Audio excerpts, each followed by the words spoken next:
trying to argue that governmental action is not forceful, Senator Harry Reid claimed that income taxes are voluntary. If the government is in the business of forcefully taking money from some people in order to provide welfare benefits to others, how will the people whose money is being taken feel about the government? Well, I don't accept your phraseology. I don't think we force people. Taxation is not forceful? Well, no. It's voluntary? In fact, quite to the contrary. Our system of government is a voluntary tax system. Oh, if you don't want to pay your taxes, you don't have to? Oh, of course you have to pay your taxes. But well, the government will force you to pay, or they'll fine you or imprison you. We have a voluntary system. The fact of the matter is that if when you pay your taxes, see, in many other countries it's not voluntary. For example, in many countries, the government makes sure that your employer takes out every penny. Many countries don't file income tax returns. We have withholding here too, don't we?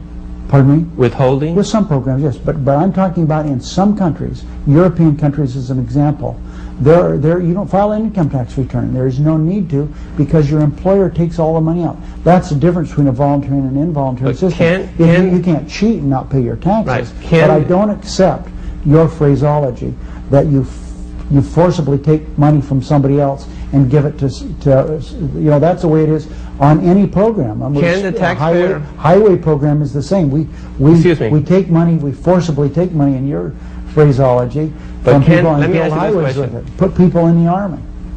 Can the taxpayer decide not to pay his taxes if he wants? He can not pay his taxes. What will happen? He's subject to civil and criminal penalties. They'll put him in jail. They use force against him.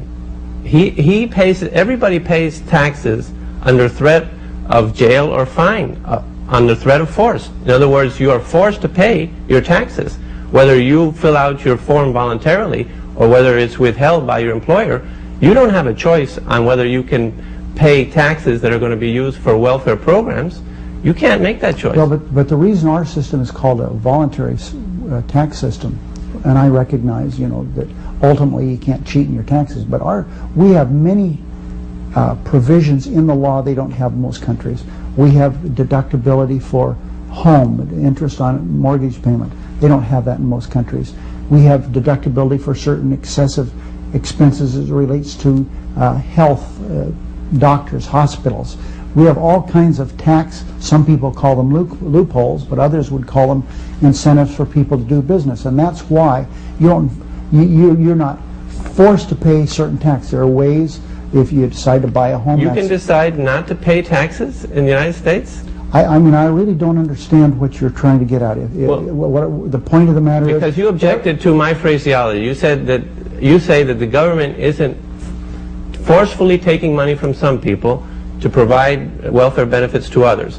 And in fact, that's what it's doing, because all taxation is forceful. It's backed up by physical force. If you don't pay your taxes, the government will intervene with you forcefully. So you don't have a choice. It's not voluntary. You can't decide not to pay and not suffer a consequence. If you don't pay, you'll go to jail. Well, so you're forced to pay. You don't go to jail. Some people go to jail. There are all kinds of civil penalties. If you don't pay your taxes, you pay interest and you pay penalties. The fact of the matter is, our system is a voluntary system.